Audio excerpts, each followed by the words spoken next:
આજે જલસો મૂવી જેના નામમાં જ જલસો છે એની સ્ટારકાસ્ટ આપણી સાથે છે. સૌપ્રથમ તો તમારે થોડુંક ફિલ્મ વિશે તમારે કહેવાનું છે, તમારાથી શરૂઆત. મારાથી શરૂ કરી.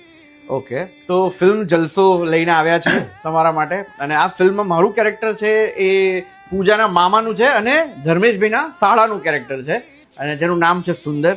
અને એ સુંદર મજાની કોમેડીથી તમને સરસ મજાની રમૂજી ઊભી કરીને તમને ગલગલિયા કરશે અને હસાવશે. મારી ડેબ્યુ ફિલ્મ છે ગુજરાતની આ. અને મારા કેરેક્ટર વિશે કહું તો અર્પણ મારા જેવો જ છે, સિમ્પલ છે અને ફેમિલી મેન છે. તો એક સારા સંસ્કાર ફેમિલી સાથે સંસ્કારી ફિલ્મ જોવા જવું જોઈએ બધા. પણ આપણે રાજકોટમાં તમે આવ્યા છો તો રાજકોટની થોડીક વાતો કરીએ.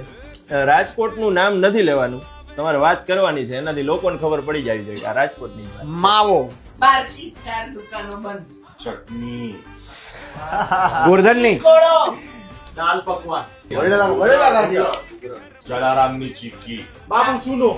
રાજકોટ ના લોકો વિશે એકાદી વાત. બહુ મીઠા થયા. બહુ મીઠા, આગ્રહ પુષ્કળ કરે, જેમ હમણાં કર્યો ચા વડવા માટે. પટેલને સુગર થઈ જાય. તો 13 જૂને, અને હું એમ નથી કહેતો કે નજીકના સિનેમાઘરોમાં આગવું હોય તોય જાજો, જોવા જેવી ફિલ્મ છે જલસો. 13મી જૂને.